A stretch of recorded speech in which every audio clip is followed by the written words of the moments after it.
Hello' everyone, কি খবৰ সকলোৰে? আজি লৈ আহিছো মাৰ হাতৰ এটা স্পেচিয়েল পিঠাৰ ৰেচিপি। পিঠাবিধ হ'ল পাটিচাপ্টা। পাটিৰ দৰে মেৰিয়াই দিয়াৰ বাবে ইয়াৰ নাম পাটিচাপ্টা হ'ল নে বেলেগ কাৰণতে হ'ল সেয়া গম নাপাওঁ। বাৰু যি কি নহওক, মেইন পইণ্টলৈ আহোঁ।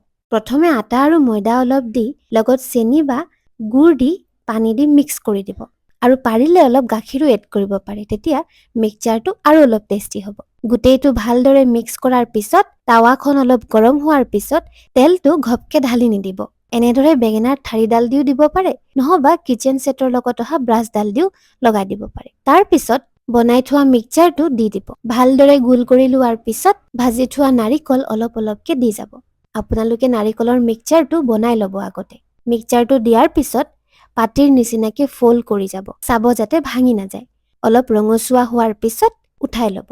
বাছ এনেদৰেই ধুনীয়া পাটিচাপ্টা ঘৰতেই বনাই খাব পাৰে অতি সহজে।